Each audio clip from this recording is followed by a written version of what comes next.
Hello বন্ধুরা, আজ আবার নতুন আর একটা গাছ লাগানো নিয়ে পড়লাম। আজ লাগাবো কী গাছ সেটাই তোমাদেরকে পরে বলছি। প্রথমে মাটিটার মধ্যে একটু জল নিয়ে তারপর সেটাকে 5 মিনিট মতন রেখে দিয়ে কিছুটা সময়ের জন্য শুকনো করে নিয়ে তার মধ্যে গাছটা লাগাবো।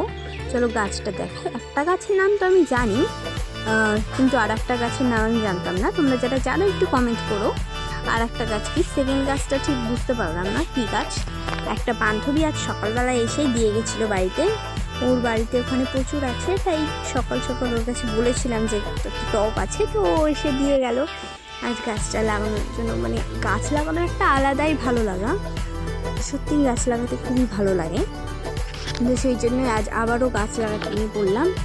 তো তারপর গাছগুলোকে সব কিছু লাগানোর পর তাতে উপর দিয়ে প্রথমেই মাটিতে যেহেতু জল ছিল, আর মাটিতে বেশি একটা জল দেইনি, উপর দিয়ে একটু জল জাস্ট পাতাগুলোর উপর যে নোংরা আস্তরণ, একটা মাটির আস্তরণ মানে ধুলো পড়ে গেছিলো, সেই জন্য উপর দিয়ে একটু জল দিয়ে নিলাম। এবং জল দেওয়ার পরে গাছটাকে এবার আমি খড়ের মধ্যে রাখবো।